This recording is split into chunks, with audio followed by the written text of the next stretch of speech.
Hello students, हम अब पढ़ने जा रहे हैं कूलम्ब्स लॉ। तो कूलम्ब्स लॉ क्या होता है पहले सुनिए।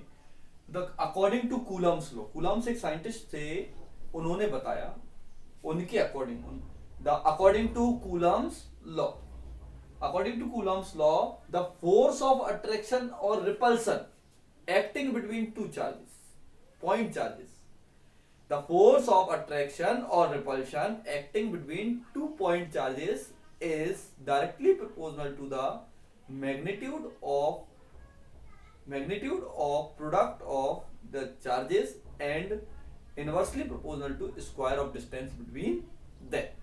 इस चीज को समझेंगे कैसे कि जैसे कूलम ने बताया कि कोई भी दो चार्ज अगर मैं पॉइंट चार्ज ले लेता हूं Q1 और Q2 जिनके बीच का डिस्टेंस R है, तो according to Coulomb's law the force of attraction और repulsion acting between these two charges, इन दोनों चार्जेस के बीच में जो फोर्स ऑफ अट्रैक्शन और रिपल्शन लगेगा, हमें पता है अगर कोई चार्जेस है तो चार्जेस के बीच में फोर्स लगता है, इसे हम इलेक्ट्रोस्टैटिक फोर्स बोलते हैं। तो कोई भी दो चार्जेस अगर है तो उनके बीच में इलेक्ट्रोस्टैटिक फोर्स लगेगा, और कूलम ने बताया कि इलेक्ट्रोस्टैटिक फोर्स दो चार्जेस के बीच में जो लगता है वो डायरेक्टली प्रोपोर्शनल होता है पॉइंट चार्जेस के मैग्नीट्यूड के प्रोडक्ट के।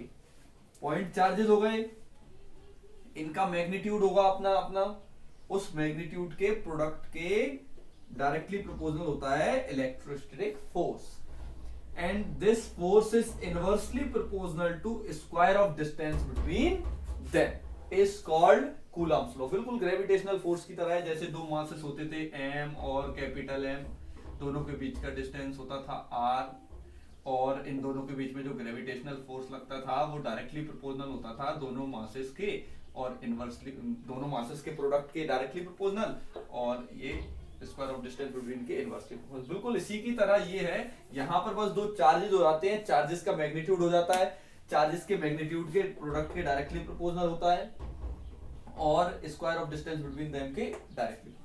इन दोनों इक्वेशंस, ये दो इक्वेशंस हमारी यहाँ पर आ जाती हैं। एक बार और सुनो, according to Coulomb's law the force of attraction और repulsion acting between two charges is directly proportional to the magnitude of product of charges and inversely proportional to the square of distance between them.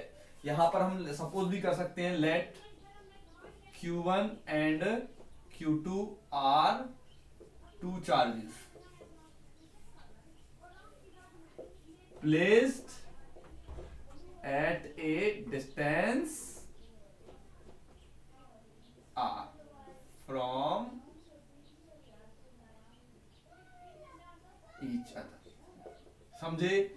तो Coulomb's law समझ में आ गया। Coulomb's law ऐसा कि दो charges, दो point charges के बीच में लगने वाले अट्रैक्शन या फिर रिपल्शन फोर्स को इलेक्ट्रोस्टैटिक फोर्स बोलते हैं, और इस फोर्स को अगर देखा जाए तो ये चार्जेस के मैग्नीट्यूड के डायरेक्टली प्रोपोर्शनल होता है, और square of distance between them के इनवर्सली प्रोपोर्शनल होता है। This is called Coulomb's law. अब यहाँ पर एक बात मैंने बार बार बोली, वो क्या थी? Point charge. तो भाई पॉइंट चार्ज क्या होता है? तो ऐसा चार्ज जिसके मतलब जब हम इन दोनों का रिपल्सन फोर्स फाइंड कर रहे हैं, तो इन दोनों के बीच का फोर्स फाइंड करते समय मैंने सोचा कि इनके अंदर मास भी होगा, लेकिन जब हम चार्जेस की मास को नेग्लेक्ट, मतलब ऑब्जर्वेबल, मतलब बिल्कुल कम मास हो और उनके अंदर चार्ज हो, तो उनके अंदर इलेक्ट्रोस्टैटिक फोर्स लगता है और ग्रेविटेशनल फोर्स को हम नेग्लेक्ट कर सकते हैं। तो उस समय इनको क्या बोलते हैं? पॉइंट चार्जेस बोलते हैं। मतलब ऐसे चार्जेस जिनमें मास ऑब्जर्वेबल ना हो, मतलब बिल्कुल लेस मास हो इसमें, ठीक है, इन्हें पॉइंट चार्जेस बोलते हैं। तो ये हो गया हमारा कूलम्स लॉ। इसके बाद इसमें आगे हम देखते हैं कि इन दोनों इक्वेशंस को अगर हम क्या कर देंगे, कंबाइन कर देते हैं, तो ये हमें एक इक्वेशन मिलेगी। यहाँ पर प्रोपोर्शनल का साइन हटाते हैं तो क्या आता है? के कांस्टेंट आता है, जिसे हम क्या बोलते हैं? Case constant of proportionality. और यहाँ पर अगर ऐसा ही सिस्टम में हम देखेंगे तो के की वैल्यू होती है 1/4 पाई एप्सिलॉन नॉट, और इसी को हम लिखते हैं 9 × 10⁹। ये ऐसा ही सिस्टम में होता है। और इसके बाद हम देखते हैं तो इसके बाद हम आगे बढ़ते हैं, आगे बढ़ेंगे तो यहाँ पर एसआई सिस्टम में अगर ये वैल्यूज हैं तो फोर्स का फॉर्मूला क्या हो जाएगा, फोर्स का फॉर्मूला हो जाएगा 1/4 pi epsilon naught Q1 Q2 upon R square newton, क्योंकि एसआई सिस्टम में हमने फाइंड किया हुआ है F इज इक्वल्स टू, और क्या लिख सकते हैं 9 into 10⁻⁹ Q1 Q2 upon R square, ये भी फॉर्मूला हो सकता है न्यूटन में। अब ये तो क्या हो गया एसआई सिस्टम में, यहाँ पर आपको ये सारी चीजें समझ में आ रही हो, बस एप्सिलॉन नॉट का कुछ गड़बड़ हो रहा होगा कि एप्सिलॉन नॉट क्या होता है, तो मैं आपको बता दूं epsilon not is the permittivity of air और वैक्यूम। यहाँ पर एयर और वैक्यूम की जो मीडियम है उसकी परमिटिविटी होती है एप्सिलॉन नॉट। अब हम ये जो कंडीशन है वो कहाँ रख के देख रहे थे, एयर में देख रहे थे, तो हमने एप्सिलॉन नॉट को एयर की परमिटिविटी बोला। दूसरे मीडियम में अगर इन चार्जेस को रखते तो वहां की परमिटिविटी बोलते। तो ये क्या है, permittivity of the medium, epsilon not is the permittivity of medium. अब ये परमिटिविटी ऑफ मीडियम क्या होता है ये हम आगे पढ़ेंगे, इसको भी हम डिटेल में एक्सप्लेन करेंगे। तो आगे इसके पहले हम यहाँ पर सीजीएस सिस्टम में और देख लेते हैं। तो सीजीएस सिस्टम में के की वैल्यू होती है 1, तो F इक्वल्स टू हो जाता है Q1 Q2 upon R square, ये हो जाता है आपका डायन में।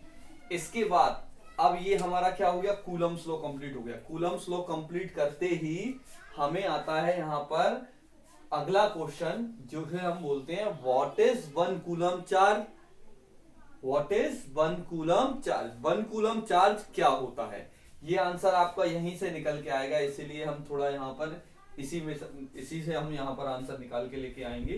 तो हम यहाँ पर देखते हैं कि क्या है,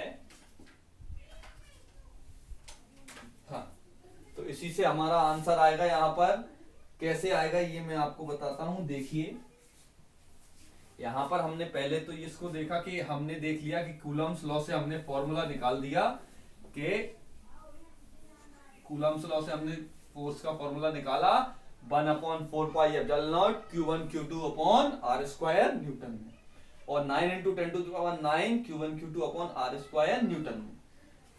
तो हमने सपोज किया कि कोई दो चार्ज है, व्हाट इज 1 कूलम चार्ज पढ़ रहे हैं, what is 1 coulomb charge, 1 coulomb charge क्या होता है, या यूनिट कूलम भी बोल सकते हैं इसको, यूनिट कूलम, यूनिट मतलब समझते हैं जिसकी मैग्नीट्यूड 1 हो। तो यूनिट कूलम चार्ज फाइंड करना है, तो उसके लिए मैंने बोला कि F इक्वल टू हमारा क्या है 9 into 10⁹ Q1 Q2 upon R square, ये फॉर्मूला है हमारा न्यूटन में, ठीक है। तो अगर यहां पर मैं बोलूँ आपसे कि अगर कोई दो चार्जेस हैं Q एंड Q, यहां पर Q1 equal to Q2 equal to Q है, मतलब दोनों चार्जेस बराबर हैं और उनकी वैल्यू है Q, और दोनों के बीच का डिस्टेंस जो है वो 1 मीटर है। दो चार्जेस हैं Q1 और Q2, दोनों चार्जेस कैसे हैं, इक्वल हैं और उनकी वैल्यू है Q, और उन दोनों के बीच का डिस्टेंस है 1 मीटर, और उनके बीच में लगने वाला जो फोर्स है वो 9 इंटू 10⁹ न्यूटन का है। मतलब समझना, Q और Q दो चार्जेस, Q1 और Q2 दो चार्जेस हैं, दोनों के बीच का डिस्टेंस 1 मीटर है, और दोनों के बीच में जो फोर्स लग रहा है वो है 9 इंटू 10⁹। अब ये Q1 और Q2 भी कैसे हैं, बराबर हैं, दोनों का मैग्नीट्यूड कैसा है, Q है, ठीक है। ये बात हमने यहाँ पर बोल दी, समझ में आया। तो अगर जैसे Q1 और Q2 क्या है, सेम है, Q है, और उनके बीच का distance R equals to 1 metre लिख दें, और फोर्स इतना लग रहा हो, तो जब ये तीनों चारों चीजें हम फर्स्ट इक्वेशन में रखते हैं, तो F की value 9 into 10⁹ newton equals to 9 into 10⁹ Q into Q upon R square की जगह आ जाएगा 1 मीटर का स्क्वायर, और साथ में न्यूटन, न्यूटन से न्यूटन कैंसिल, न्यूटन से Newton cancel, this also cancel. तो Q स्क्वायर इक्वल टू आपका 1 आ गया, क्योंकि यहां पर भी 1 है, यहां पर भी 1 है, यहां पर भी Q का स्क्वायर हो गया 1 आ गया। Q इक्वल टू कितना आ जाएगा, √1, that is Q equals to ±1। मतलब चार्ज की वैल्यू कितनी आ गई, 1 आ गई। अगर दो चार्जेस हैं, दो चार्जेस जो कि सेम है और उनके बीच का डिस्टेंस 1 मीटर है और उनके बीच में फोर्स लग रहा है 9 इंटू 10⁹ न्यूटन का, तो वहां पर जो चार्जेस का मैग्नीट्यूड होगा उसे 1 कूलम कहेंगे। That is called 1 coulomb charge. इसे हम 1 कूलम चार्ज बोलते हैं। इसे लिखेंगे कैसे, लिख भी लिखना भी सुन लो। when two charges are separated by 1 meter distance having same magnitude and the force of attraction or repulsion acting between them is 9 into 10⁹ Newton, then the value of charge is 1 coulomb. उस charge की value को 1 coulomb बोलेंगे। आप कैसे भी लिख सकते हो, कोई जरूरी नहीं कि आप मेरी लैंग्वेज में लिखो, यहाँ पर अपनी कोई भी लैंग्वेज में आप इसका डेफिनेशन लिख सकते हो। Very good, thank you.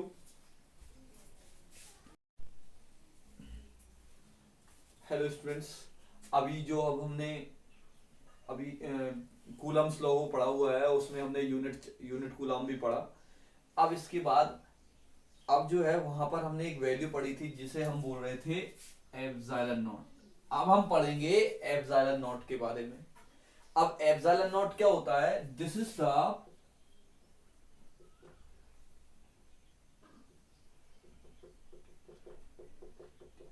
Permittivity of medium. Epsilon बोलते हैं। अच्छा, तो epsilon is the permittivity of medium. मतलब एप्सिलॉन का मतलब है कि जिस मीडियम में चार्ज रखे हुए हैं उसकी दक्षता। तो अब epsilon is the permittivity of medium, ऐसे ही epsilon not is the permittivity of air और वैक्यूम।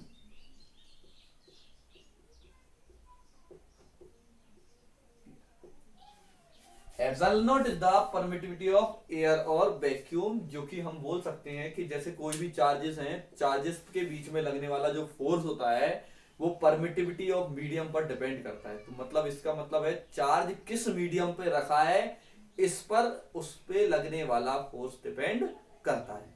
तो इसी चीज को हम आगे समझेंगे कि परमिटिविटी ऑफ मीडियम का मतलब समझ में आ गया। जैसे कोई दो चार्ज हैं Q1 और Q2, तो उन दोनों के बीच में लगने वाला जो फोर्स होगा वो डिपेंड करेगा किस पे, ये दोनों चार्जेस कहाँ रखे हुए हैं, पानी में रखे हुए हैं, वैक्यूम में है, एयर में है और या फिर दूसरे किसी मीडियम में। तो ये जो है वो उसे हम बोलते हैं परमिटिविटी ऑफ मीडियम। अब परमिटिविटी ऑफ मीडियम को अगर आप देखोगे और समझोगे तो यहाँ पर हमने अभी फॉर्मूला पढ़ा हुआ था F = 1/4 pi epsilon naught Q1 Q2 upon R²। यहां से जो है वो हम परमिटिविटी की वैल्यू, उसकी यूनिट और उसका डायमेंशन फॉर्मूला तीनों चीजें निकालेंगे। अब तो F, अगर F का फॉर्मूला ये होता है तो एप्सिलॉन नॉट का फॉर्मूला क्या हो जाएगा? Q1 Q2 अपॉन 4 पाई F इंटू R²। ये तो हो गया इसका फॉर्मूला। अगर ये फॉर्मूला ऐसा है तो इसकी यूनिट क्या हो जाएगी? एप्सिलॉन नॉट की यूनिट देखो तो एज अ यूनिट देखेंगे। अब तो यूनिट क्या होगा? देखो, कूलम इंटू कूलम। चार्ज का क्या होता है यूनिट? पढ़ाया था अभी, कूलम होता है। चार्ज का यूनिट कूलम होता है, तो कूलम इंटू कूलम अपॉन 4 पाई क्या है? कांस्टेंट है, बचा क्या? New force. तो फोर्स की यूनिट क्या होती है? न्यूटन। अब आ गया क्या? आर। आर क्या होता है? आर क्या है? डिस्टेंस, लेकिन डिस्टेंस का यहाँ पर क्या करना है? स्क्वायर। तो मतलब आ जाएगा आपका मीटर का स्क्वायर। तो इस तरह से आपकी यूनिट बन जाएगी कूलम स्क्वायर पर newton into metre square. This is the unit of epsilon naught. अब यहीं पर अगर आप डायमेंशन फॉर्मूला देखेंगे तो आप फॉर्मूले से बना सकते हो या फिर यूनिट से भी बना सकते हो। यूनिट कूलम, कूलम कूलम जो है वो चार्ज की यूनिट है और कूलम का डायमेंशन फॉर्मूला क्या होता है? AT। अभी मैंने पिछली वीडियो में बताया हुआ था आपको कि चार्ज का फॉर्मूला होता है करंट इनटू टाइम, और करंट का A और टाइम का T, हम ऐसे करके AT हो गया। लेकिन इसका क्या है यहाँ पर? इसका है स्क्वायर। उसके बाद हमारा आता है न्यूटन। न्यूटन का तो सब लोग जानते हैं MLT-2 MLT, मैंने आपको याद क्या करवाया था। लेकिन अभी जो है वो एक बार और मैं आपको बता दे रहा हूं कि फोर्स का फॉर्मूला होता है मास इनटू एक्सेलरेशन, और वहां से इसकी डायमेंशन फॉर्मूला निकल के आता है mlt-2। बेटा ये हमेशा यूज होगा तो इसको तो रट के रखना है। तो the dimension formula of force is mlt-2 mlt-2 mlt-2 mlt-2। इसके बाद आता है मीटर। मीटर का स्क्वायर, मीटर क्या है, लेंथ है, मतलब एल का स्क्वायर। अब इसको सॉल्व करेंगे। सॉल्व करना मैं आपको नहीं बताऊंगा क्योंकि आप लोगों को आता होगा। m-1 ऊपर पहुंच गया, उसके बाद L3 है तो L3-3 हो गया, और a की पावर तो 1 है ही, ये 2 और जाएगा तो t की पावर भी 4 हो जाएगी। This is called dimension formula of epsilon not. एक बार और मैं आपको बता देता हूं, सॉल्व करना मेरा मन नहीं मानता। तो देखो a स्क्वायर और t स्क्वायर तो ऊपर हो गए, नीचे क्या है m, कहीं और दिख रहा है m नहीं है, तो m नीचे हो गया, एक अकेला m मतलब m की पावर 1 है, ऊपर जाएगी पावर -1 हो गई। l की पावर ऊपर नहीं है, नीचे अकेली कितनी है, l और l2 मतलब l3 हो गया, नीचे l3 हो गया, l3 ऊपर जाएगा कितना हो जाएगा, l की पावर -3।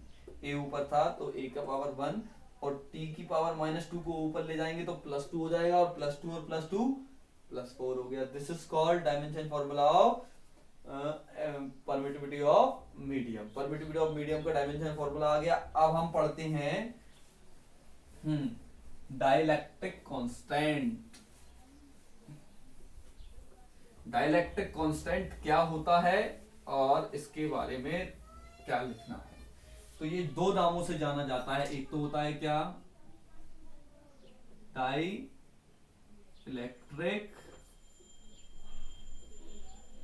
कांस्टेंट, और दूसरा ऑब्लिक करके